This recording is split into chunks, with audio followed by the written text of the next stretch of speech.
A father convicted in the meningitis death of his toddler says he and his wife will stay out on bail while they take their appeal to Canada's top court. David Stephan and his wife, Colette, were both found guilty last year of failing to provide the necessaries of life in their son Ezekiel's 2012 death.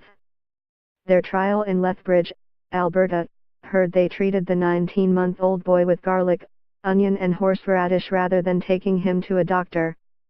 The Stephans eventually called 911 but the little boy died in hospital.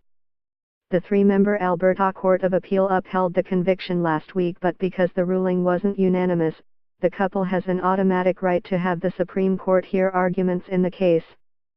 Read more. Alberta Court of Appeal upholds convictions against parents in son's meningitis death.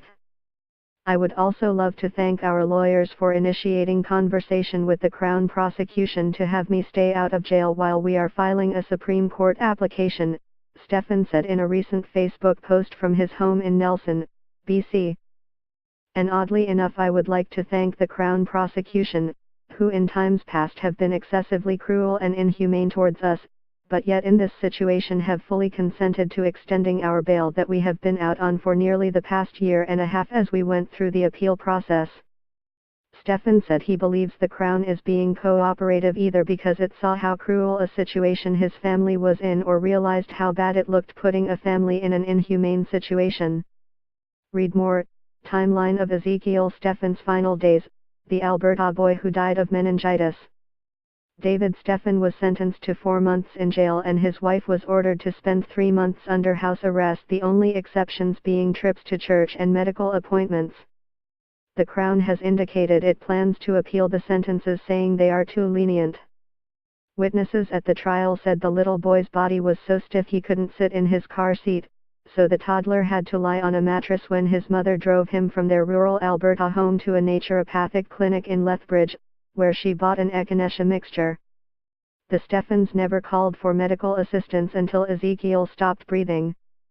He was rushed to a local hospital and died after being transported to Calgary's Children's Hospital.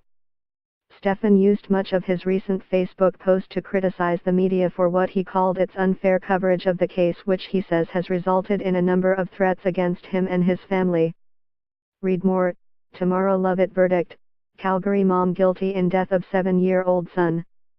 Last week, a Calgary judge sentenced Tomorrow Lovett, 48, to 3 years in prison for the death of her 7-year-old son. She failed to seek medical treatment for her son Ryan's strep infection, and instead gave him dandelion tea and oil of oregano. Justice Christine Eidsvik ruled the boy died an excruciating, unnecessary death because of his mother's failure to bring him to a medical doctor.